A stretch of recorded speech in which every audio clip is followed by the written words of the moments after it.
Okay, this is chapter 2.2. This is video 3. So we've talked about the basics of polynomial graphs, even, odd degree, and finding the zeros. So now we're looking at multiplicity and irrational roots. So first let's talk about multiplicity. Multiplicity is the number of times a zero occurs, or the number of times a root solves a polynomial. So it's the number of times some zero occur, and we'll look at that more here in a little bit. And when we talk about multiplicity, we're talking about this, the exponent of that zero. So in this case, we have x minus 3 squared. Okay, so that would be x minus 3 and x minus 3, which means we have 2, a multiplicity of 2. That means we have actually 2 zeros at the point 3, 0. So if we did x minus 3 equals 0, so x equals 3, okay? So we would actually have 2 zeros at that point 3, 0, okay?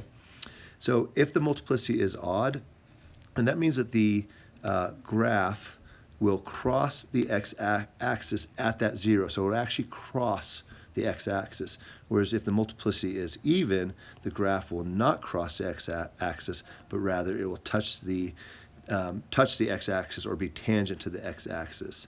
So, in terms of what that looks like on a graph, if it's an odd multiplicity, okay, it's actually that graph is going to cross through the x-axis here. Whereas if the multiplicity is even, then that graph is going to come down, it's going to touch it, and it's going to bounce off of it and go away. So this would be even, and this would be odd. All right. Dealing with algebraic irrationals or roots. So think about square roots when we talk about roots.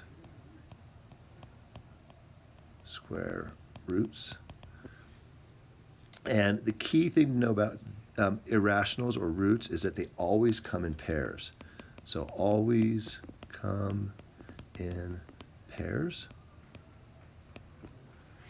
The example would be if the square root of 5 is a 0, then negative square root of 5 is also a 0.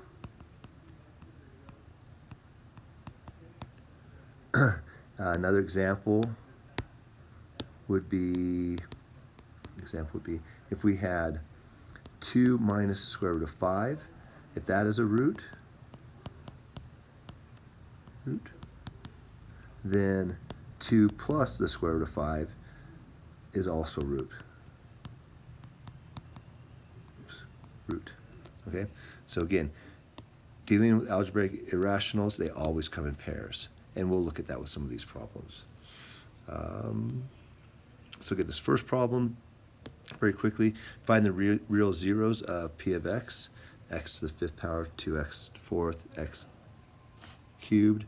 So again, finding the real zeros means to solve it. So we said equal to 0, x to the 5th, 2x to the 4th, plus x cubed.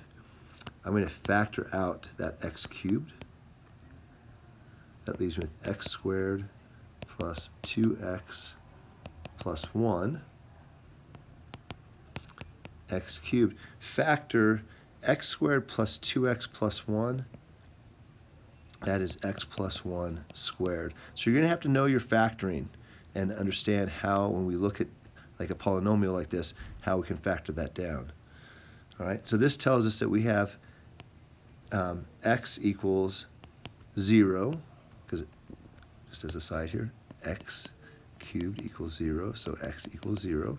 So x is a 0 with a multiplicity of 3, and that's because of this right here. So x cubed, so 0 with a multiplicity of 3. And then we also have, let's see, x plus 1 equals 0, so x equals negative 1. But again, we have 2 of those, right? So the other 0 would be negative 1 with a multiplicity of 2. So there would be technically 2 zeros at negative 1. So 3 at 0 and 2 at 1. Now, since this is odd, the 0 multiplicity, it's going to be crossing through, and I don't know exactly how this looks, but it would be crossing through here, And then at the -1, since it's a multiplicity of 2, then it's going to be kind of coming up and off of there. All right, so that's what we mean by its tangent, versus if it's odd, it actually crosses over that x-axis. This is our x-axis.